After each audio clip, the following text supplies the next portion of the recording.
The economic impact of the Russia-Ukraine war has made the Chinese analysts question the stability of the Belt and Road Initiative, but there's something that China has gained from the war.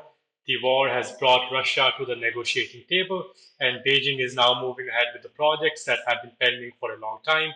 And Russia has no concerns about China's growing regional influence, especially in its own backyard in Eurasia. And that's one of the regions where China is now pushing ahead with the BRI projects.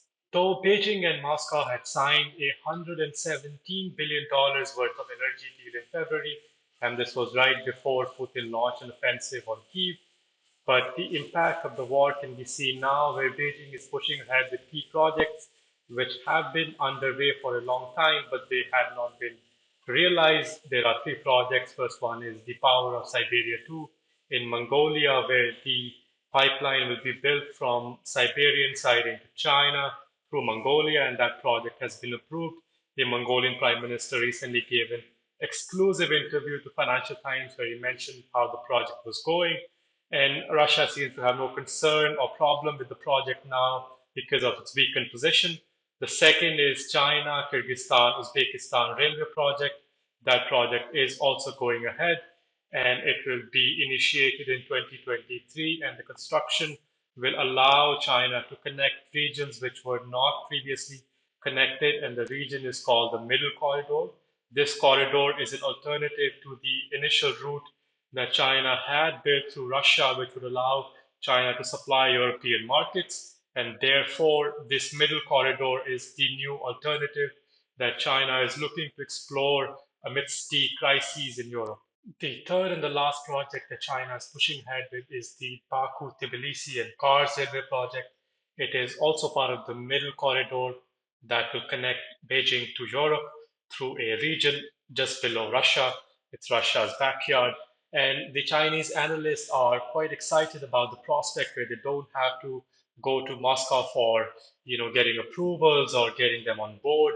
There was a special session on the BRI and its future held by Zhang Weiwei. He's one of the celebrity professors in China. And Zhang Weiwei invited another expert on BRI, Wang Renwei, where they discussed what could be the future of BRI post the war, which is still ongoing in Europe. And they wanted to understand where China can explore new opportunities. And one of the regions that they looked at was the middle corridor just below Russia. And that is something that China is now going to push ahead with or without Russia. And Russia really doesn't have any leverage on Beijing. Therefore, it is now sitting on the negotiating table and approving anything that China has in its mind.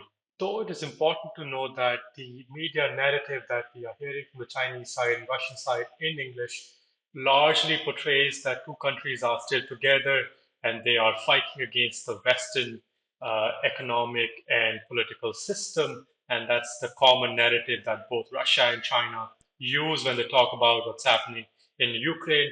But behind the scenes, Beijing is gaining a lot more with a weakened Russia where they are buying assets and they are looking to uh, create opportunities for Beijing by at least not funding Russia's war in Ukraine, by ensuring that China is not implicitly or explicitly helping Russia in the war in Ukraine, but somehow gain an advantage over Russia while it is in a weak position. And that's the strategy that we have noticed if we read between the lines.